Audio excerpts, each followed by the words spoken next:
Hello, my friends. Welcome to me, your host, Christian Watson. Thank you so much for being here on this production today. So, my friends, a lot of you may know that my experience as a commentator so far in my 20 years on this earth primarily emerges from two constants in my life. A, my philosophical training, which has given me a really, really rich depth of topics and methods to approach topics that I can use in my commentary, and perhaps not most importantly, but perhaps most consequentially in a sense, in a sort of auxiliary sense, my experience with collegiate debate. I say most consequentially because having philosophical training and being able to apply that philosophical training in a debating sense is a little bit more powerful than just having philosophical training, because all good philosophers, in my earnest opinion, need to be able to talk out their ideas, or else their philosophy could simply be impotent. If I cannot share ideas with you, how can I make sure that your ideas are good? How can I, as Emerson said, test goodness to see if it be goodness? It's almost impossible. So it's always good to have an extra ear there, an extra mind, consciousness looking through your propositions. But speaking of collegiate debate, I made a decision. Going forward, I'm going to touch a lot more of my experience with collegiate debate, because a lot of the stuff that I cover on this channel already, the social justice stuff, the false enlightenment, I like to call them, of the far left, the critical race theory stuff, the sort of binding of us people who have a different color than the majority of people to a certain identity, to a certain historical fate or destiny, the sort of determinism that I'm seeing emerges really from a place of being able to rhetorically constrain who I am. That's where it emerges from. It emerges from a rhetorical desire to constrain who I am and make me become something, or make me be something, that happened in the past. I have no doubt that many critical race theory people are trying to rhetorically constrain the black individual, rhetorically constrain the Latino individual, rhetorically constrain whoever they can, whoever is a part of that aggrieved group, so that they can use them as juice in their political engine and their political agenda. I think that is absolutely what they're trying to do. And maybe they don't think it's nefarious, but I find it quite nefarious. Quite nefarious. So, I figured I would talk a little bit more about my experience with collegiate debate and how it actually hardened my resolve, and how it actually taught me how to fight some of these arguments. So I was looking around today, and I came across an article on the Federalist. And for those of you who do not know, I have written for the Federalist. They are a fine publication. I don't agree with everything they put out, but they are a fine publication. And this is an old article from 2015, but it is from a lady who, in my opinion, absolutely hits the nail right on the head. She absolutely identifies the core problem with collegiate debate. The title, as you can see here, is Collegiate Debate, College Debate Should Be Allowed to Debate, and she's so interesting because she structures her article like a debate proposition, or like a proper debate proposition. So you see here, she mentions that in a debate round in the Cross-Examination Debate Association, and for those of you who do not know, I was in the Parliamentary Debate Association. This down here, the National Parliamentary Debate Association. That's what I was in. But this is a different one, which is still influential, very influential actually. It does policy debate. And for those of you who do not know, policy debate is basically a debate where you have... Policy debate is where a debate gets the reputation that debaters talk very fast. Some of us do, but that's mostly in policy debate. Because what happens is you have like 7 minutes or so to make a case, you and your partner, and you have to read off of this very, very long sheet. And so, for things to be easier, the policy debater will literally email the sheet to the judge and his opponents, show them their entire case, then speed read off parts that they underline and outline, and then, take a break for cross-examination and keep speed reading. That's how it works. And I actually got shot down by someone in a debate round by saying, "Hey, please go slower." She said, "Oh, I have a disability. How dare you do this?" More on that kind of nonsense later, because that's a lot of the thing I fought in collegiate debate. More on that later.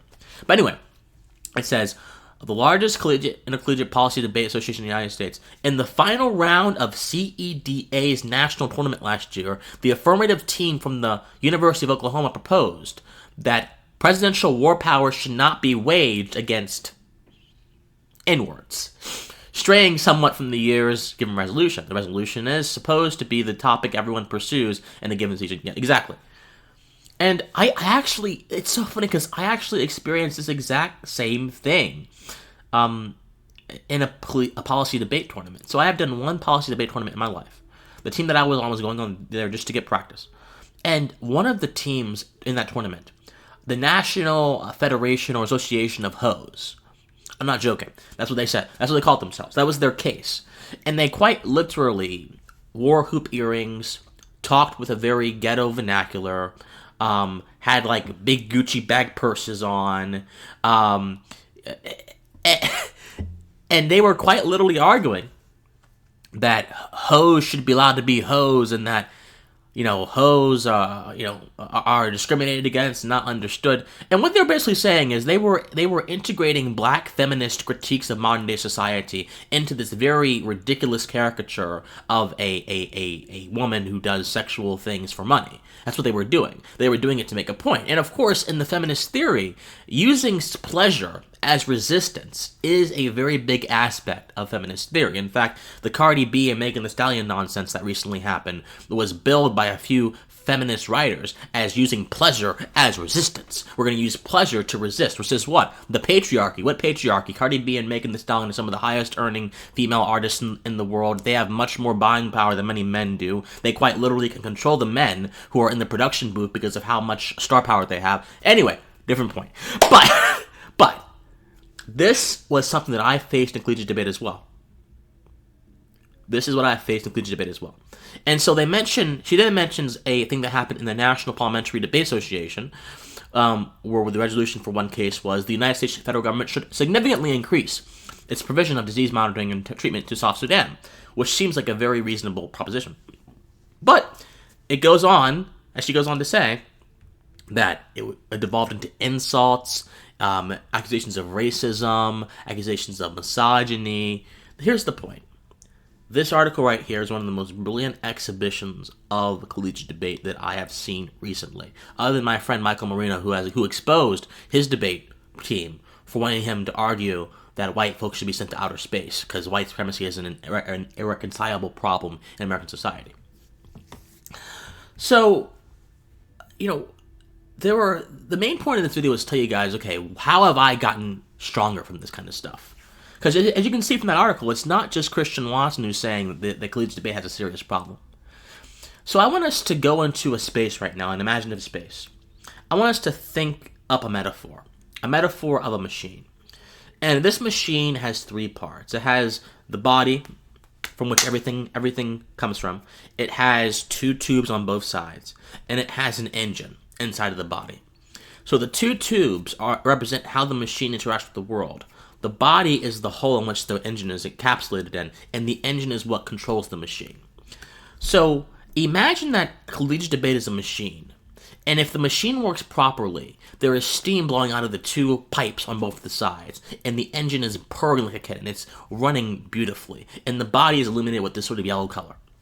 Now imagine a different mechanic comes along, and they convert the machine. They take off one of the pipes from the machine, right? And there's only like one pipe for the machine now. And smoke is just blowing a single different way. It's blowing this way instead of blowing that way. And the engine has now been modified and trained to only blow out steam a different way.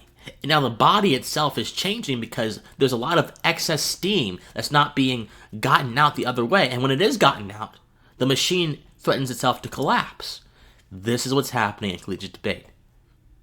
The pipes that are being one-sided represent how one-sided, ideologically, the structure of collegiate debate is.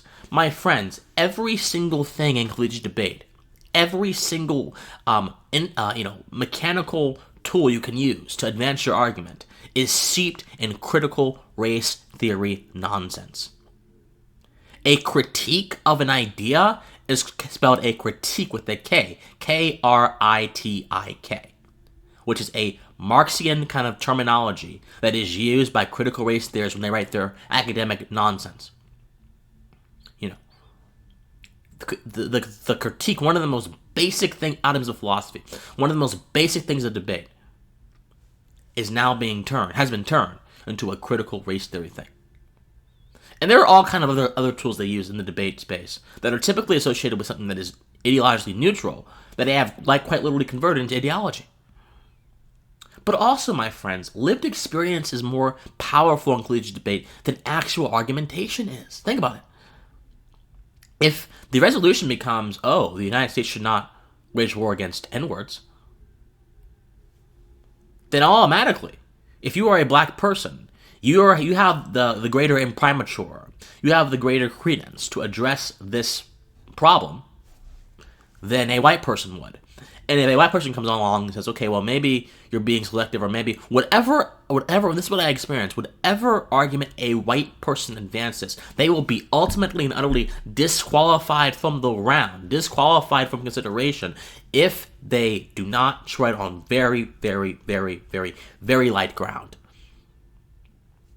Not only this, my friends, but I also find that debate is more about rhetoric, sophistry, than it is about the truth. Now, some of you may say, "Well, Christian, what do you expect? It's debate. It's a game," as I heard many times people say when I answer this critique. It's a game, Christian. What do you expect?